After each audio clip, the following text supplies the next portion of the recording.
Yeah. And he's taken, I think, more trips than most of us.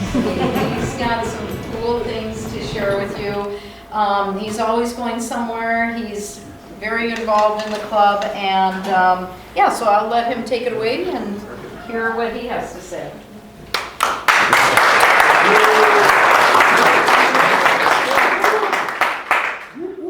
Well, thanks everyone for coming to listen to my sailing rant about all the fun adventures. So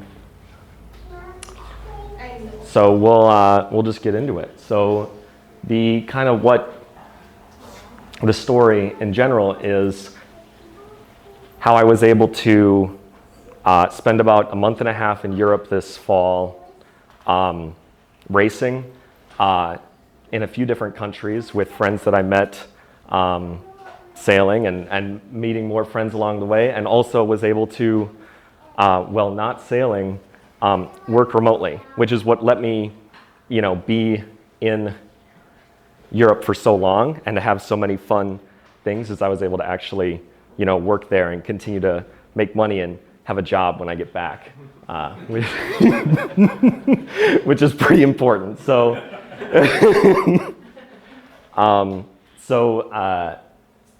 we'll start with just a little bit about, I guess, who I am and how I found this club and sailing in general, and then how I got the idea to go, and then the story of how I kind of made it all work, and then we'll have questions at the end, So I'm hoping that this can be an inspiration and kind of open up some doors and windows on how to make these trips work for yourselves, if that's something you're interested in.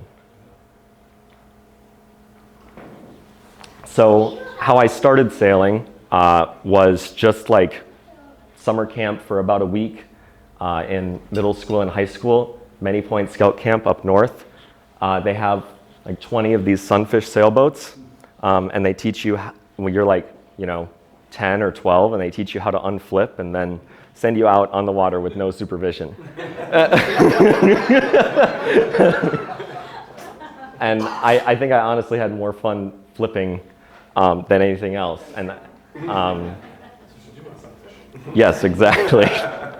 And then there was one trip in, I think, 2015 or 2016, where we went to the Florida Keys and did a sea-based trip. And so I got to live on that boat, the Yankee schooner, for a week, which was really fun. And then, but apart from maybe a week of summer or this one trip, I never really sailed as a kid. And then during high school and in college, life got too busy and I didn't sail at all. So then that brings us to how I found Wayzata Yacht Club. This was 2 years ago. I was about a year out of college at the time. I'm an accountant. I got my CPA license and went through college and all that. And I was, just working and in desperate need of an all-consuming hobby.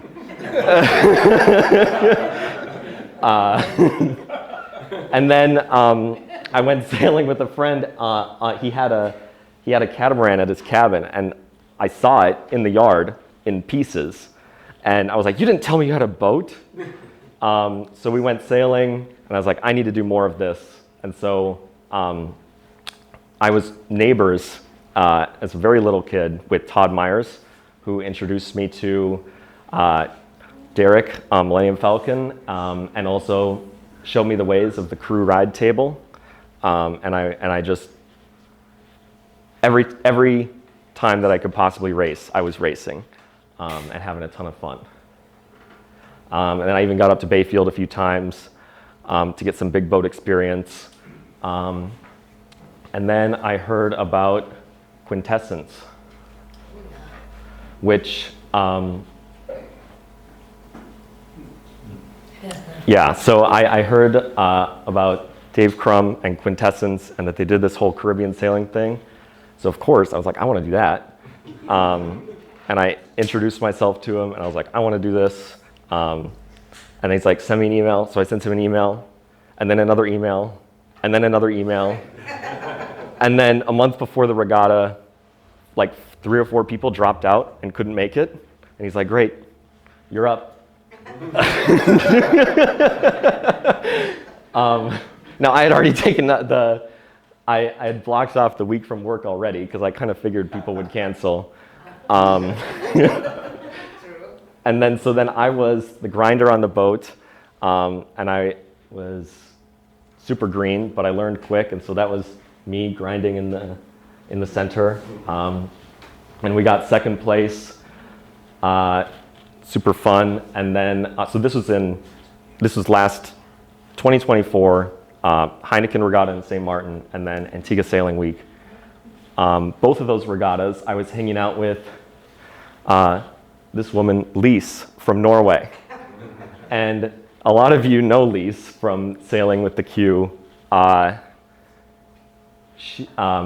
She's super outgoing and always is, inviting people to do things. So she's like, Andrew, you need to come sailing with me in Turkey. So, it's like, okay.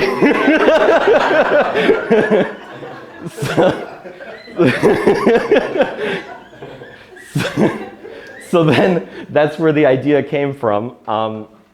My sister was studying abroad in Athens, and I work a job that's mostly remote, and she let me know that there were these 2 events going on in October. And you see these 2 posters don't have a lot of information. That's all I had to go on. That's like, and that's really, there were no, like, so then it's like, how can I kind of make this happen? I started, this was the idea. It's like, okay, this could work. There was a policy at work for getting it approved to work internationally, but I didn't really know anyone that had done it. So then that gets into, we'll start with the next slide, actually. No, we'll do this one. So, no, we'll do the next one. So it took so I filled out this Google form for how to get this approved about 6 months before, so in like May and this wasn't until October, and forgot about it. And then 3 months later, someone from HR reached out to me and was like, so you want to go to 3 countries? Maybe just keep it to 1. And I was like, okay, I want to go to Turkey. They said no. And I was like, oh, okay, I'm not going to play poker here. Tell me where I can go. And so Greece does not require a work visa for remote work. So then they said people have been able to go there before, and I was like, great, my sister's in Greece. Part of this event is in Greece, so it just kind of works out. So I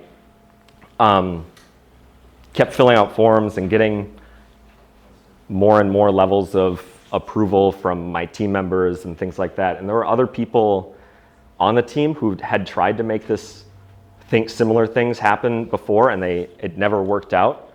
So I just more was like, okay, how can I make this work out? And so part of the agreement was that I work on Eastern time hours, which in Greece is from 4 to midnight.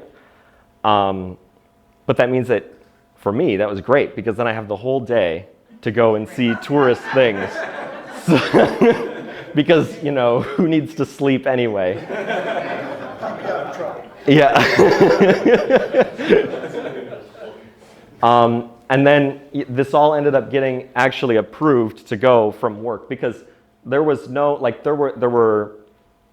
they had a legal team that they would consult with, but since I didn't actually need a visa, it was less of like a visa approval and more of just like the work approving it, and it didn't actually get approved until 4 days before my flight was going to leave. And so I had a refundable flight, which is my favorite thing ever, and we'll get back to that. Yeah.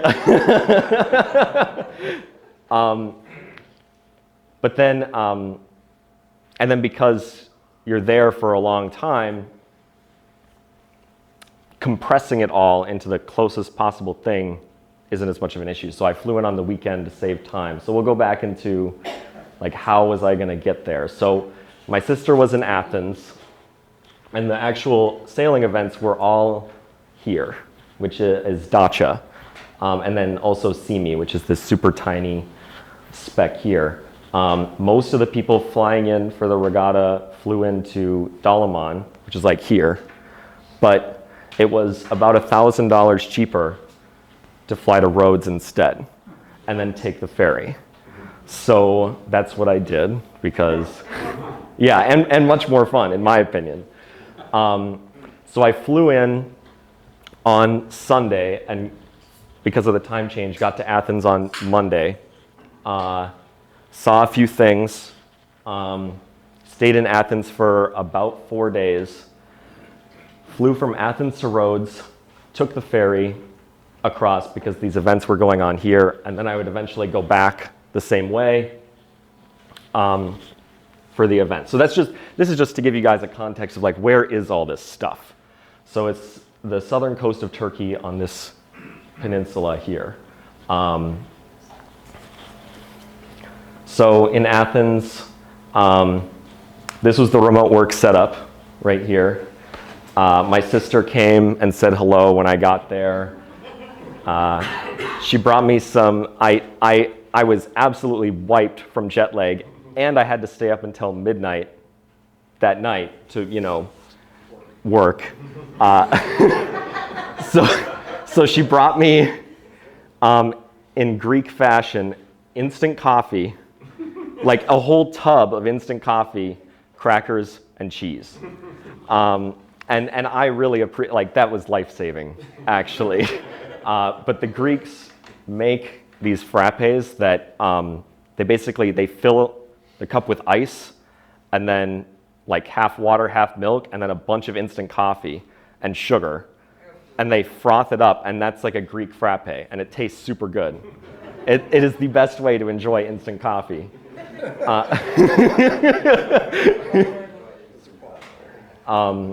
Yes.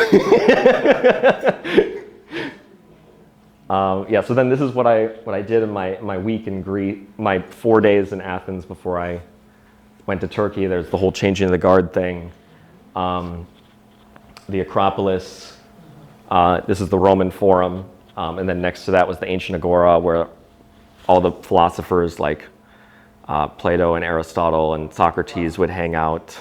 And so, I mean, it's super cool history and like to learn about all that kind of stuff. And then now for the fun part, the getting there. So this was an adventure for sure. So I flew to Rhodes, and I was looking up all of this route mapping on the internet to figure out like, how am I possibly going to get to the end of the peninsula in Dacia. So there is a bus that you could ride, the public bus in Rhodes from the airport, which is about here, to the port. And then I took a ferry and then another bus. So while I was on the first bus from here to here, I was talking with some incredibly loud British tourists.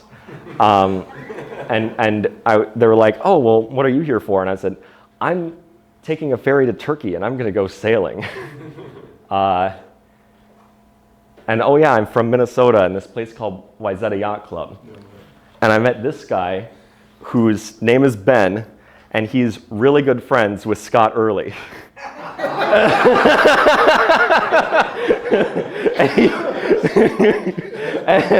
And so we both sent a text to Anne and then via Scott, and then Scott gets these two texts, both from us on the other side of the world. So that, I mean, we're...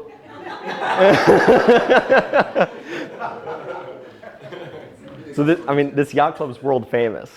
That you can meet people. So that was super cool. Just on the bus there, meeting someone, and then I spent some time just hanging out in the old city of Rhodes because there's like a castle, there's the old port. And then I went to the port, cleared customs, and took the ferry to Marmaris. Got off the ferry in Marmaris, and I don't know that I fully understood what I was getting into. Because I was just walking, because I had looked up, it is extremely hard to Google things about Turkey and in Turkey, especially where the regular, I mean, it is a strong tourist spot, especially for like British people and Russians, but there's not a lot of information about actual Turkish stuff. So I asked ChatGPT, how do I get from Marmaris to Dacia? And it said to take the bus. I was like, where's the bus stop? And so I walked about a mile to the bus stop. I also didn't have any cash on me, which I didn't really think about. But they take credit card everywhere there.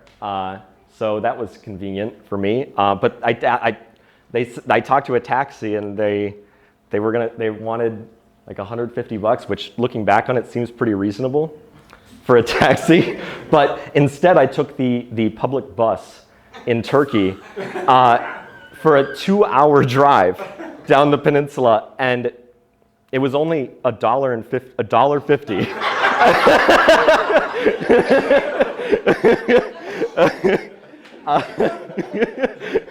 Which I thought was the coolest thing in the world. And the people there were super friendly, and they knew no English at all. Like, so I got on the bus, and these older Turkish aunties were like trying to talk to me about something. And so I pulled out Google Translate and had the speaking feature, and they were like yelling in Turkish into the phone. And then it just says, do you have any friends? Are you okay?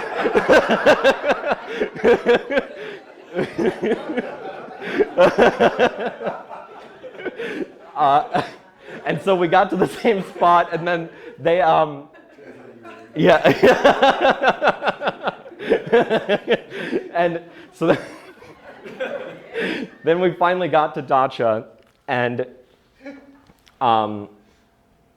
they like directed me to how to get to the main port area, and I checked into the hotel that Lise had connected me with the Commodore of the yacht club, and then he had a friend, because everybody's got some friends there to stay at this hotel, which is super nice. And then I just kind of, so none of the Norwegians were there yet, which is what I should actually get into. So,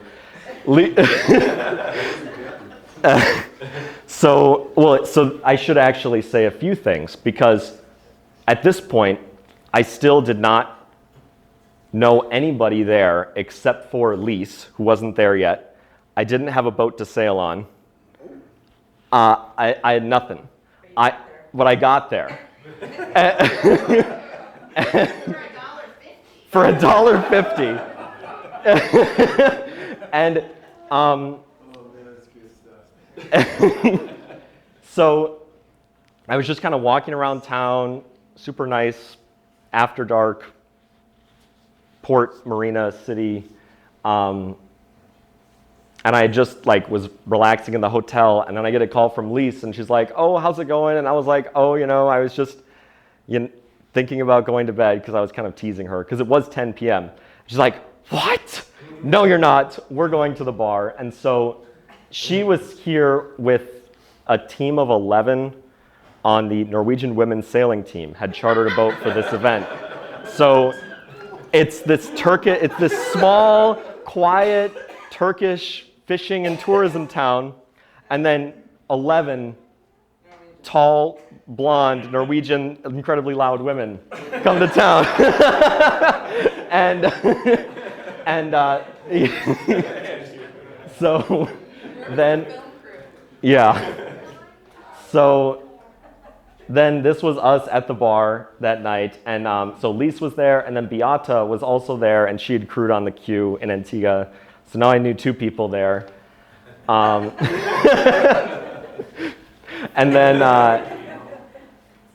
then we met everybody, and it was super fun.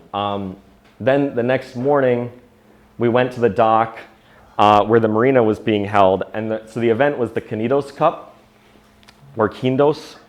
And basically, it's a city at the end of the peninsula where it was the port of the Greek Navy, like with the trireme era, like super ancient ruins of on the end of the peninsula here. And so you race from here to here, stay there for the night, then race there. And so in the marina here, another friend of Lise, Saskia from Amsterdam, she also came to Turkey with no ride, or like just on the faith that Lise would come through and help us out. And so we both got connected with this guy here, Dahan. He studied in Florida, so he knew really good English, and he needed crew. And so it's like, hey, do you guys know how to sail? Great. And you can sleep on the boat. So then we slept. So after only a night in the hotel, I got to sleep in the boat. And it's like, oh yeah, we're going to be teaching all these college students how to sail. In a race, in a somewhat middle distance offshore race, we're going to teach these. Oh, and they only know Turkish.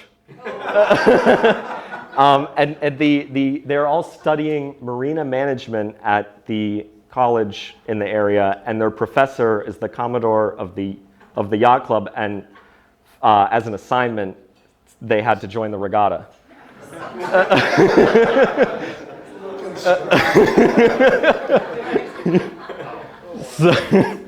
So, yeah. Well, no, they loved it. They had so much fun. So yeah, it was a ton of fun. I was so Saskia is a pro sailor in Thailand for part of the year as the bow woman on a 65 or 70 foot racing like sport boat, and then so she was on the bow, and then we had Dahan, and then another crew, and then 2 others, and then so the 5 of us kind of knew what we were doing, and then we were teaching these people, all the students, how to sail. We got 2 Kindos. It was just a ton of fun racing. I mean, it was a pretty relaxed sailing as compared to like just the competitiveness. I think it was a lot more relaxed compared to here or Bayfield. But I think we're pretty competitive here. So so then we got to Kindos, and so you can see this is the harbor. And so the harbor is protected from the north because in this area of the Aegean, the strong wind predominantly comes from the north. So this would be like, it's a natural harbor for that. And we're rafted up and on this little dock right next to this ancient amphitheater, which is actually where the awards were held. So it was super fun. This is a dog doing the downward dog. Doing yoga. And then this is me, Lise and Saskia, and then our friend Oxal. I remember all those names. I mean, how do we know they are correct? Yeah. So it's just a super fun, like you get there and then you're all at the end of this peninsula and then, big party at the restaurant. So Andrew, what kind of boat was it? And did the guy that was skippering the boat own the boat? Yes, so Dahan owned the boat. It was a Beneteau 40.7. And then the Norwegians chartered this boat or this boat. It was a Beneteau First 40. So pretty big, symmetrical spinnaker boats. Yeah, lots of fun. I was on the main and also doing the pit. So that was there was a little bit of reaching during jibes for sure.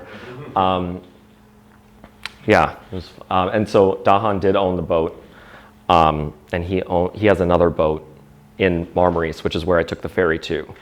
That is more of his like sport boat, serious race boat, and then this is also a serious race boat, but it's more also for cruising. Then the next day, we raced from Kindos to Dacha, which was super fun. And that, since we all kind of were more familiar with each other after a day of racing already, we got a little bit more like competitive. At first it was super light wind all day and we were just having fun with spinnakers trying to get the boat to move anywhere. It also is extremely challenging racing with a language barrier. So Dahan and Bear, who was the other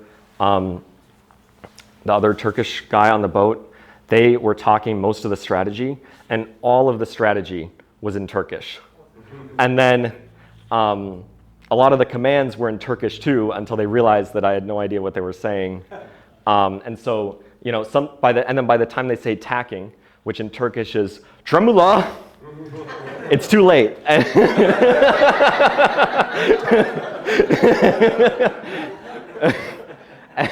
And so it's super important if you're going to sail with people that the majority of the boat doesn't speak English or speaks English as a second language, and you're the outlier, that you know what's going to happen next, regardless of if someone's telling you or not. So, like, just being able to anticipate what's going to happen next on the race course.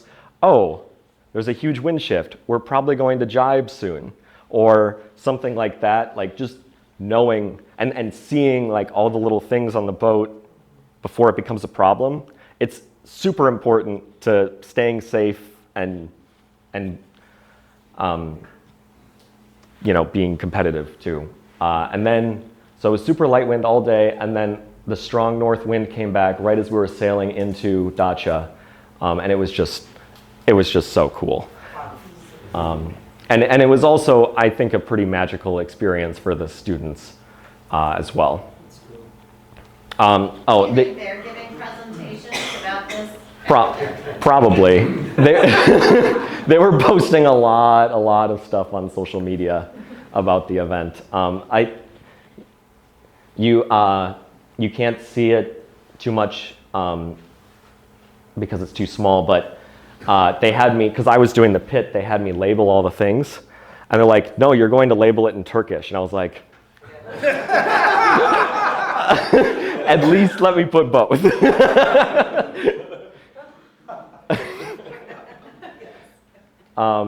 So then we had the awards party. And so, I mean, it was a pretty big event. It was also, I think, a pretty cool experience for a lot of the students, because I think I'm the first American that they've like met.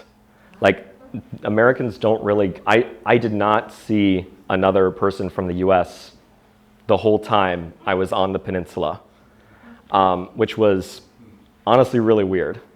But also really cool. I mean, it shows you that there's so much more out there than just the usual, you know, the usual bubble that we all stay in. So how many boats? There were about I think there were about 20 boats in the event. And how did you fare? Mid-fleet. We got, on the first day we got last, like totally last for a few reasons. And then the second day, because a lot of people abandoned or retired because of the light wind, We didn't because we were having too much fun. And so we did pretty well. We also just sailed pretty well on the last day. So we got around, so we ended up around, I think, 11th or 12th. And then, this is me, Lise, and Saskia, and then Dahan and the rest of the crew here. And then the next day, we went and raced to Simi. So Simi is a Greek island pretty close to Dacia, and it's changed hands between Greece and Turkey, I think a few times over the last 100 to 200 years. So all of the people from Simi and Dacia know each other and are pretty good friends. Like it's like two neighboring small towns. And it was also really cool because, before you leave, you have to clear customs. And so they stamp your passport out of Turkey. And then you're kind of an international person or international waters, even though you're on land, like just getting to the boat and you're about to leave. And so there were about 30 knots of wind, and also not enough boats had signed up for this event. So we turned it into a cruising rally instead of an actual race, because it made sense. And it was probably a good thing too, because the Norwegian team ripped all the plastic hanks out of their mainsail, and then it came right down. So that was so that was fun. And then we were clearing customs. So this is a picture. They would have everybody go to this dock right here, and then they'd stamp your passports, and then you would go into the marina. Just super fun. Did that take hours? Customs are fine. What did not? So this was in the very end of the season in Simi, so it was super empty tourist-wise. So customs took I think we were waiting in line for 30 minutes while different boats would clear. But once we were actually there, it was 5 minutes. And then this is Hassan. He was the organizer of all of these events and the Commodore of the yacht club in Turkey. So, and Lisa's personal friend, he'd gone to Norway to race the double hand offshore championships the year before. So they were super tight friends. And he's just an overall awesome dude. So you did that on the same boat as the pirate? No, so this is actually on Hassan's boat. So it was a half tonner, about 30 feet long. Much more sporty of a boat for sure. And it was a lot to handle, even with just the jib and the main in the high wind.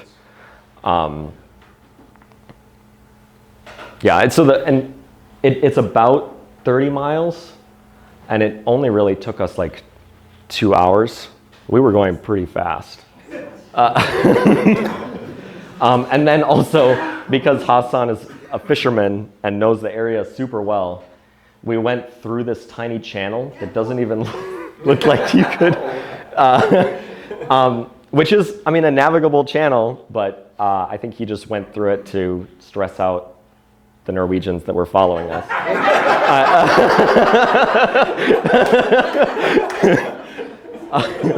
Does he have a boat salvage side business? Or? He might.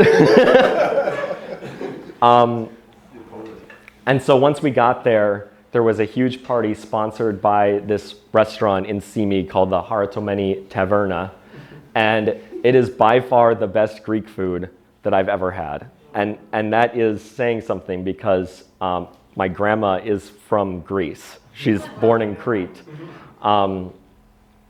So they had this meal. It was, and then all the people of the event were there. A lot of people from the island. This is the mayor dancing on the table.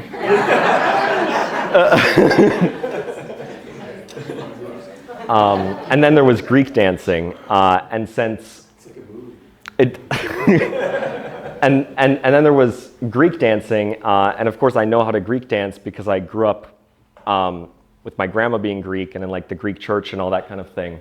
So a lot of the old Greek men were shocked that this redhead kid from the U.S. was Greek dancing with the, in the whole circle and everything like that. So it was a super. Oh, and it was Lisa's birthday. So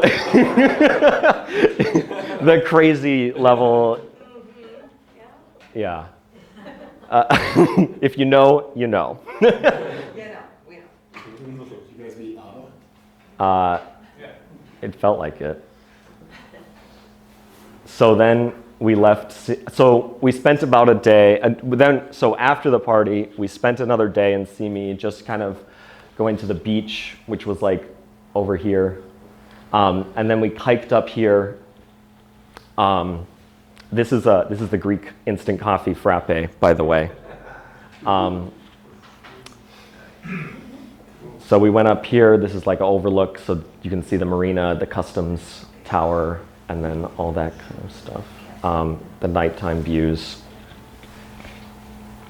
Then we did the delivery to Marmaris. So instead of taking the bus back, the Norwegian team had to take their charter boat back from Dacha to Marmaris. So I could either spend $1.50 and take the bus, or I could sail for 80 miles with all my Norwegian friends. So I sailed back.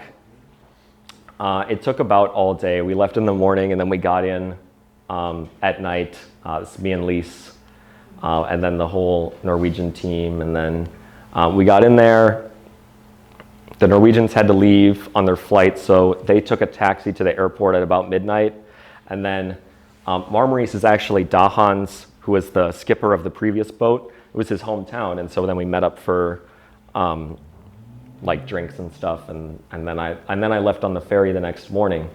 So my sister had told me that she had like one day off from school the whole time I was there, and it was for a holiday in Greece that Monday, and she wanted to hike to the top of Mount Olympus and go to Thessaloniki for the Ohi Day military parade and all this stuff. And I was like, okay, but how can we make this actually happen? Because I'm here, and Mount Olympus is here, and Thessaloniki is here, and you're here. So I took the ferry from Marmaris to Rhodes, spent the day there because my flight wasn't until 9 in the evening, and then took the bus to a plane, slept in a hostel, which turned out to be one of the best views of the entire trip. Like, it had its own balcony facing the Acropolis. And then we took the 5 or 6 hour train with one connection to the small town of Litohoro, which is in the foothills of Mount Olympus, to do the hike the next day. So that was exhausting. And then the next day we hiked to the top of Mount Olympus, which is it's about 3,000 meters tall. I have the sticker to prove it on my water bottle. So about 9,800 feet or so.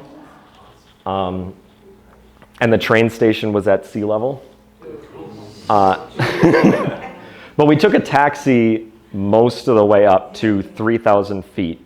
And then halfway up, there is this place called the Refuge, where we had breakfast, which was awesome because you can fill up your water bottle and eat food, and you don't have to take, and there's a bathroom, and you don't have to take everything with you.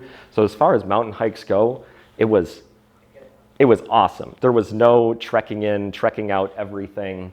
Like, it was physically hard, but there was, and so this restaurant, I think, is run by a nonprofit or possibly connected to the monastery, and they take everything up with donkeys, and it's solar powered. And this so happened to be the last day of the year that it was open before it closed for winter.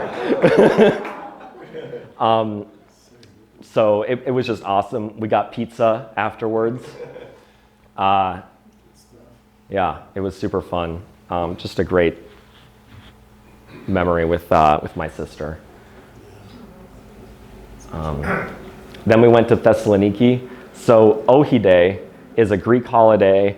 Ohi means no, and Ohide is the day the Greeks said no to the Nazis because Mussolini and Hitler wanted to invade, and they said no, Ohi. So if you've never seen a proper military parade, like a good show of force, it sure is something to be seen. There was a flyover. The Greek military had their parade. They had tanks. So that was cool. And just cool to see a new city in general. And then this was my work remote setup there because then it was Monday at 4 p.m. and I had to get back to it. So then I was working. Next morning we took the train back to Athens. And then this was the next Airbnb, and so I guess I'll just take a moment to talk about, I guess, how it all kind of worked working remotely. So I made sure every place I went to had good internet, but at the same time, I wasn't like totally relying on it. So this particular place here had decent internet, but it was really useful to have like this Ethernet cable that connects to a USB-C to connect in, just to make sure, because sometimes even if bandwidth isn't an issue, the ping of it going all the way across the ocean, there's a pretty significant delay in the internet between Europe and the US. Also having a headset like this with an actual microphone connected to it, as opposed to using your computer mic, the sound is a lot better. And if you're in like an airport or somewhere else where you probably like is too loud to work, it cuts out all the background noise if with this headset. And then I have a portable monitor too that just travels with me at all times, and so I just like to have more monitors, especially working in accounting. So I design databases for accounting software. Having multiple monitors is a necessity. Also, I have a Pelican case, which you saw in the previous slide here. It's completely waterproof, just in case. And also can withstand quite the beating. Plug adapters, air tags to track all your bags, spare bags. I didn't take any of my work stuff to Turkey. I probably packed too many bags to go to Europe in general, but I knew that when I was kind of hitchhiking around random sailboats in Turkey, I needed to have a backpack, and that was it, just to be mobile enough. Or I had a duffel bag, but so I had this duffel bag in my giant suitcase with all my work stuff, and then I stored those bags at the airport in Athens when I left, so that I didn't have to take that with me while I had to be mobile. And then I got back, I picked up my bags from the airport, and then I did all my working then from there. So it just let me be a lot more mobile like that. But yeah, this was definitely the best view ever.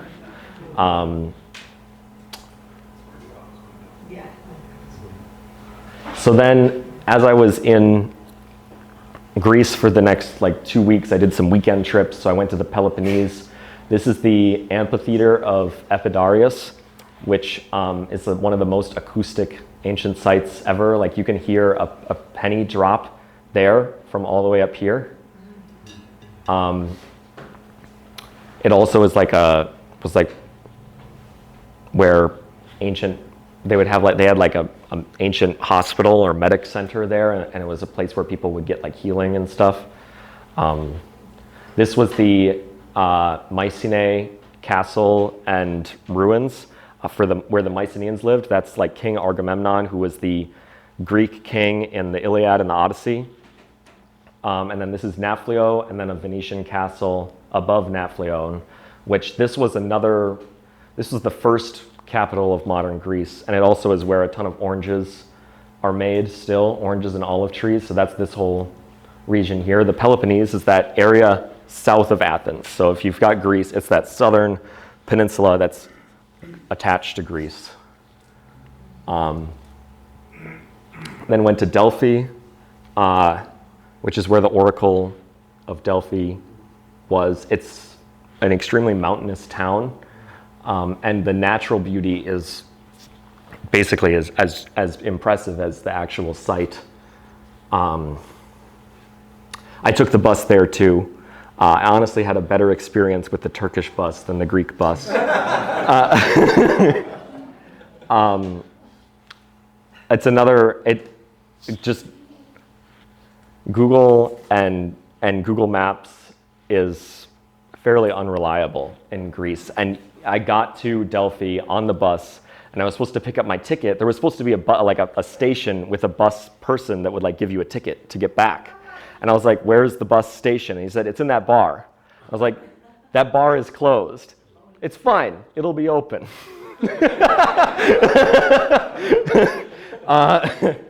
So when it was time for my bus back, sure enough, it was open. And then I tried to get my ticket, and the guy just looked at me and he's like, you don't need it. You have your paper. And on the paper it says, please get your printed ticket. And so it's just like, but I figured I was in the right place because there were a whole bunch of other people waiting for the bus. Then I went to Athens. So this is Loukoumades. It's a basically Greek mini donuts. Me and my dad are the Loukoumades makers at the St. Paul Greek Fest, in case you were wondering. But they were really good here, especially with ice cream and pistachios. This is the gold from Mycenae. So this castle had the most gold ever found at like an ancient site. And so they had this is maybe an eighth of it. They had a whole room, the size of the whole club, full of the gold. It's insane. And all from at least 1000 or 2000 BC. And then this was from the temple at Epidaurus, where the amphitheater was. They took all the artifacts there. And then this is the Acropolis with the Parthenon on top. And then this is the hill nearby, which I think was, it was an important meeting place forever, but like the Apostle Paul went there. It's like a whole bunch of history, just layers upon layers. Then Lise, yes. So then Lise said, Andrew, you must come to Norway. So I went to Norway. When I got there, it was sunny. If you're gonna go I got made fun of so much by Norwegians for visiting in November because it is the worst month to be there. But I had a ton of fun. And so it's foggy all the time, but the day I got there, the fog cleared, and Lise was like, the fog is cleared, I'm not working today. And and she showed me around Oslo. We saw the opera house. It's where the Scream is. Edward Munch was the guy who made that. Also, Norwegian waffles with brown cheese on them. Amazing. And then this is central Oslo. What exactly is brown cheese? It is they caramelize the sugar in the cheese, and so it turns brown because it's caramel. It's really good,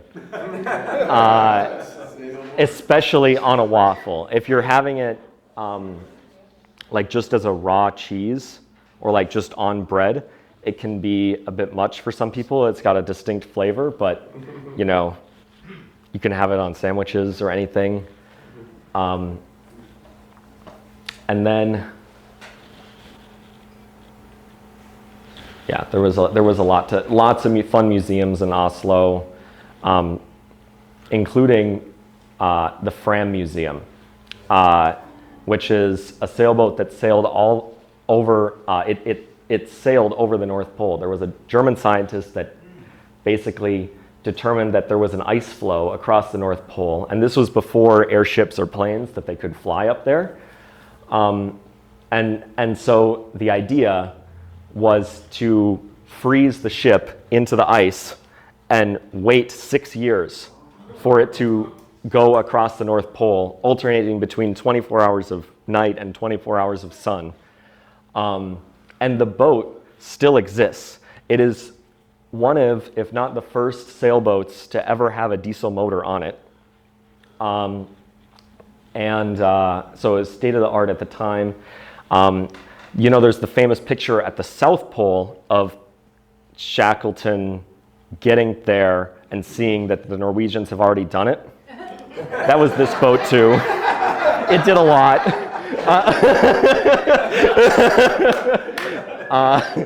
So this is the guy, Fridtjof Nansen. I thought I was pretty cool sitting next to him.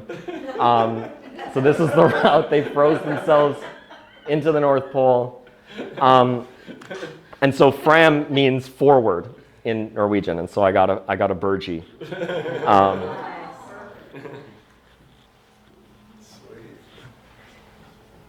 And then we went sailing. So there's this place called Grimsøy in the south of Oslo Fjord, which is right next to, on the border of Sweden, basically. So we were racing on their fleet of IOR half-tonners. They have about 10 to 20 of them. And we were sleeping on this boat, which is an 80-foot boat that used to race a lot, and now it's the waffle-making boat.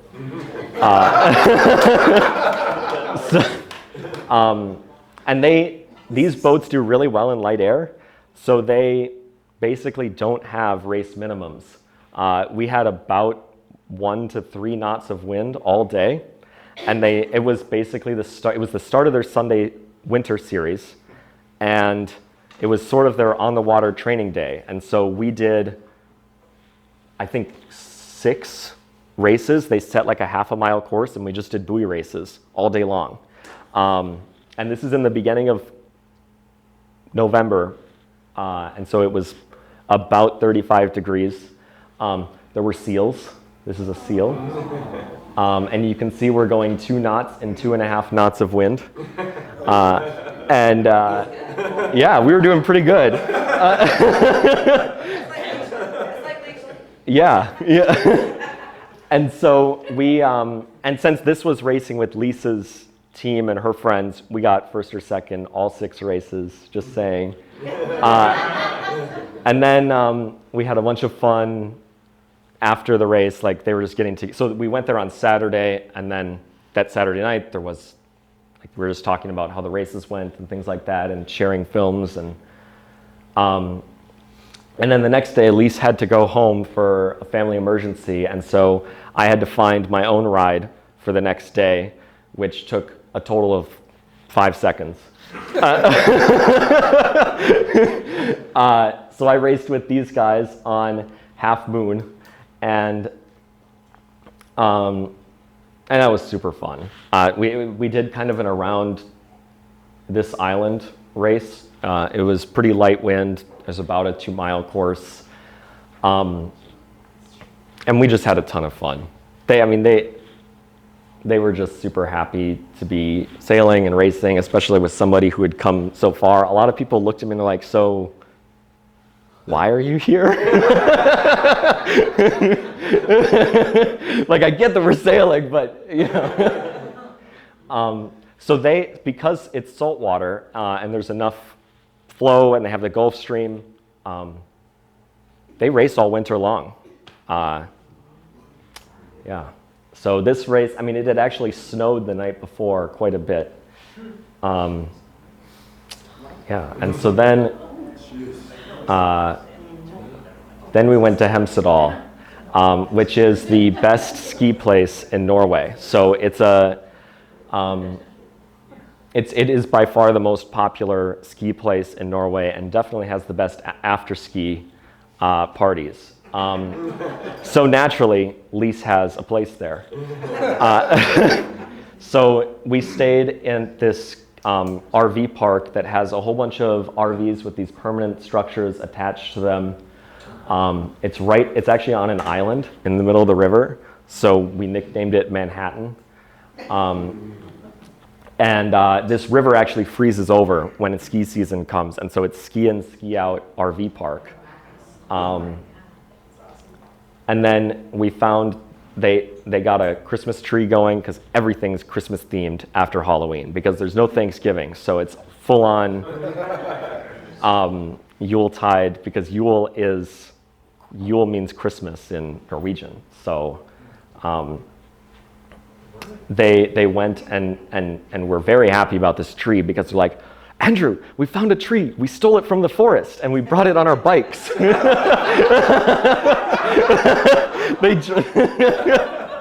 And so this is Bjorn, which means bear in Norwegian, and he is super nice, helps everybody out with all of their, he's just a super handy guy. He's super generous with his time. He helps people with their campers.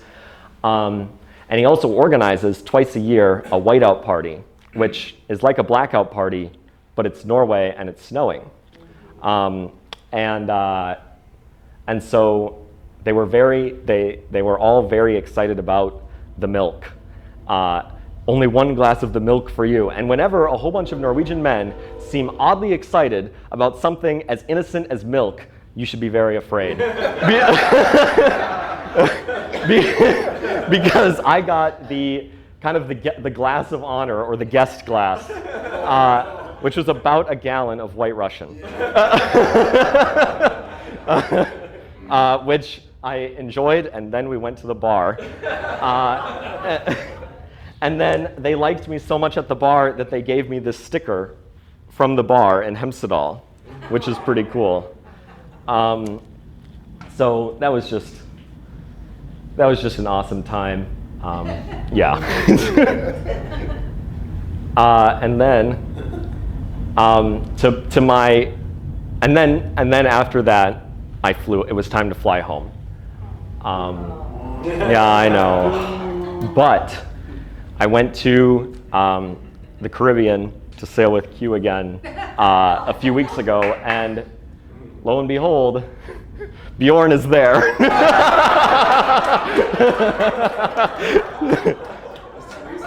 Yes, and he didn't, and so Lise had been sitting on that secret for at least 2 months.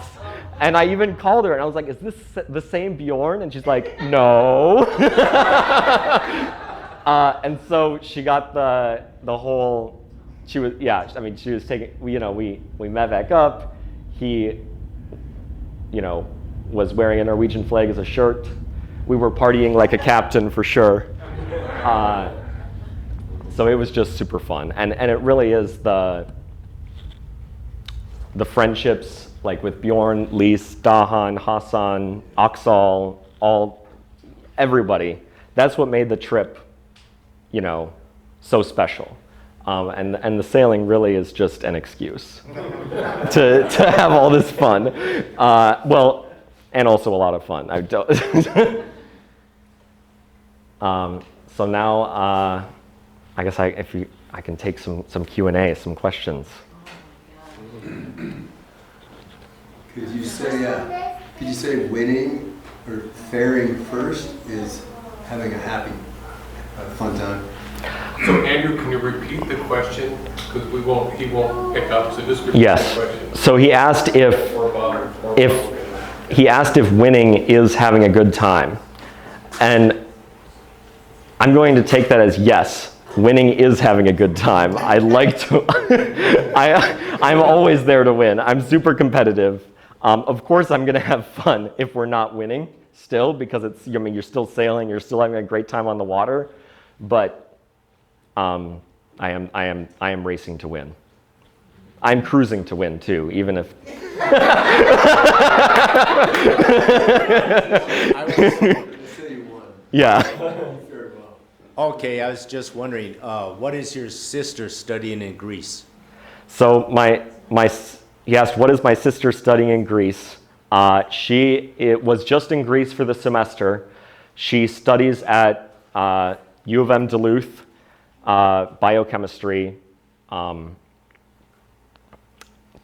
pre-med. So she's going to be taking the MCAT soon to go to medical school. Yep.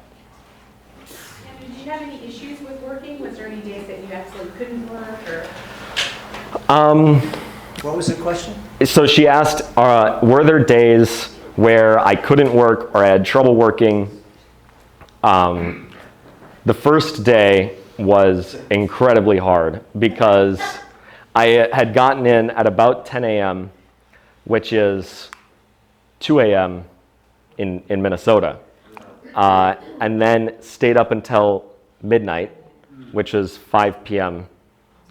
So I will say that I sleep like a baby on all forms of public transportation. So that helped, but it was challenging. There were also days where the internet was giving me issues, but that usually I was able to resolve in some way. There were also days where it was just hard to be motivated because you're there. But overall, I think it was actually pretty motivating to work hard because because I was working was the only reason that this trip was able to happen at all.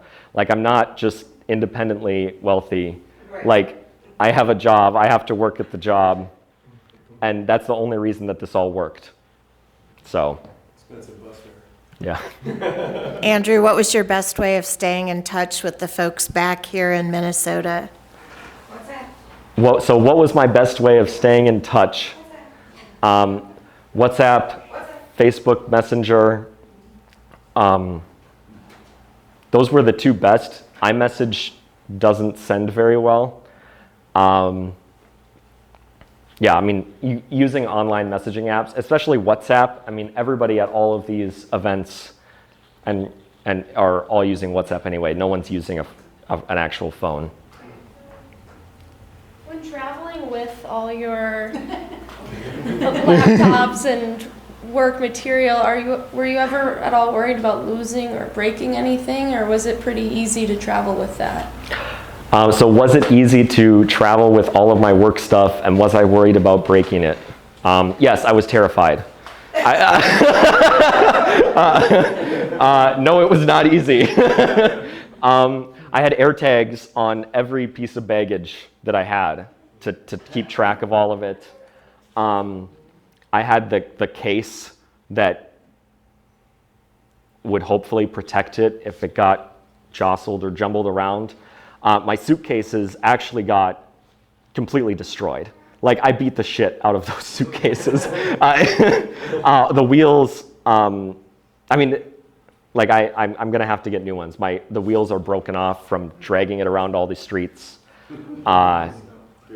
The duffel bag that I brought to Turkey is in multiple pieces now.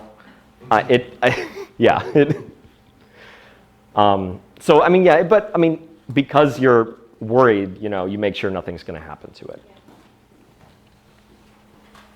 If you could translate some of the sailing lessons you got here that worked really well as you got on all these different boats, to some of the examples of what sailing skills that you brought to the table on each of these boats. Well, just sailing a lot and sailing with a whole bunch of different boats and being really competitive is how you learn what's going to happen next. So with the language barrier, you kind of have to do what you're supposed to do without being told.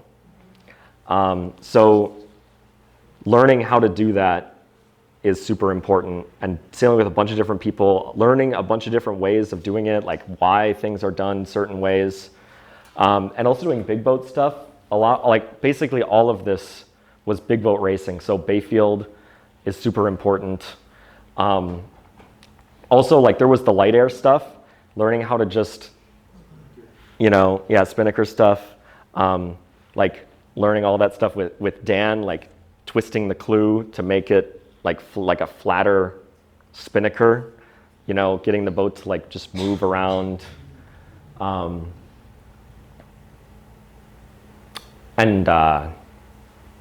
like when I was trimming, I was mainly trimming the main with Dahan. And when we started to heel over, I would actually ease. And he was astounded because most of the time his main trimmers just wouldn't ease.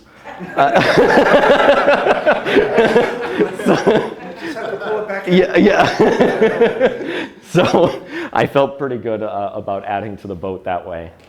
But also just like learning how to be flexible. And that's the most important thing, is planning ahead enough to where you can take advantage of this stuff, like applying the forms 6 months out and being okay with flying there with no boat to sail on. And if something bad happens, you have your passport and enough money to fly home or somewhere else to have a good vacation. So yeah. You were in Marmaris. Did you have an opportunity to explore the castle on the hill built by Alexander the Great? So did I have a chance to explore the castle in Marmaris? No, I was walking around within the old city walls and in that old port area because that was where I found a hotel, but I did not get to go inside the castle. I was only ever there between the hours of like 5 and midnight. Like So actually, I don't have a question. It's pretty cool. But you know, to answer some of the answers here, I've been traveling quite a bit and working remotely, almost all over the world. I'm from Europe originally, so I go there. So one thing that is important when you travel and you want to work remotely is to make sure that your company knows where you're going, because VPN access is not always, it might be blocked when you go over there, so make sure you let them know. And using your phone as a hotspot sometimes is better than the internet that you find over there. So I scuba dive, so I go to find places. But I use my phone a lot as a hotspot because the internet is better most of the time using that. And VPN connection, let your company know. So, but that's pretty cool stuff there. Thanks. So what's next? Yeah, what's next? So what's next? I'm going to Antigua for Antigua Sailing Week with Quintessence a week from today. Lise will be there. And then then doing Chicago Mac this summer with Andy on Angelina. And then beyond that, hopefully going to Norway this summer just on vacation. Probably not sailing, but you know, anything can happen. Yeah. And then skiing in Hemsedal, I think would be really cool to do next winter.